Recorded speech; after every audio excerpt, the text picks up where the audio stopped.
അടുത്തത് ധനുക്കൂറാണ്. ധനുക്കൂറിന് അഷ്ടമത്തിലാണ്.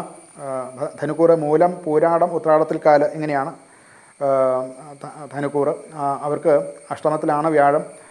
ജോലിയിലും അല്ലെങ്കിൽ അവരവരുടെ പ്രൊഫഷനിലും ഒക്കെ ചില വ്യത്യാസങ്ങളൊക്കെ വരുത്തേണ്ട കാര്യങ്ങൾ ആയിരിക്കും. നിങ്ങളുടെ നിയന്ത്രണത്തിന് പുറത്താണ് പല മാറ്റങ്ങളും ഉണ്ടാകാൻ സാധ്യതയുള്ളത്. അതൊക്കെ വേണ്ടത്ര ശ്രദ്ധയോടുകൂടി ചെയ്തില്ല എന്നുണ്ടെങ്കിൽ അത് നമുക്ക് പ്രതികൂലമായിട്ട് സംഭവിക്കും.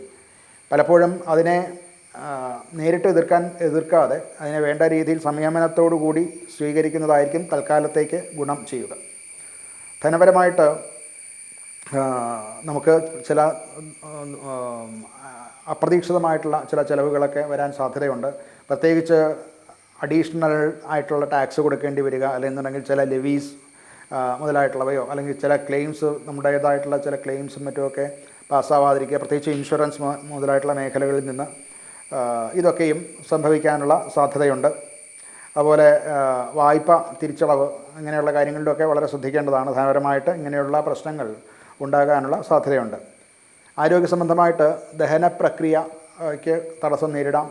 ചില വിഷത്തോടു കൂടിയ ഭക്ഷണം ഒക്കെ കഴിക്കുന്നു എന്നുള്ളത് കൊണ്ടുണ്ടാകുന്ന ആരോഗ്യ പ്രശ്നങ്ങൾ ഉണ്ടാകാതിരിക്കാൻ ശ്രദ്ധിക്കേണ്ടതാണ്. കുടുംബത്തിൽ തെറ്റിദ്ധാരണ ഉണ്ടാവത്തക്ക വിധത്തിലുള്ള സംസാരവും ഒക്കെ ഉണ്ടാകാൻ സാധ്യതയുണ്ട്. അതുകൊണ്ടുണ്ടാകുന്ന ദുരിതങ്ങൾ മാറ്റുവാൻ തുറന്ന ഒരു സംവാദം വേണം. എല്ലാവരുമായിട്ട് വേണ്ടത്ര രീതിയിൽ വേണ്ട പോലെ ഉള്ള കമ്മ്യൂണിക്കേഷൻസ് ഉണ്ടാക്കാൻ പ്രത്യേകം ശ്രദ്ധിക്കേണ്ടതാണ്. ഇവർക്ക് ഒരു പരിഹാരം എന്നുള്ള നിലയ്ക്ക് ശാസ്താഭജനം അത്യന്താപേക്ഷിതമാണ്. ശാസ്താവിനെ ഭജിക്കുക, അല്ലെങ്കിൽ നവഗ്രഹ ക്ഷേത്രത്തിൽ എല്ലാ ഗ്രഹങ്ങൾക്കും യഥാശക്തി വഴിപാടൊക്കെ കഴിച്ച് പ്രദക്ഷിണമൊക്കെ ചെയ്യുന്നതും ഒക്കെ വളരെ നല്ലതാണ്.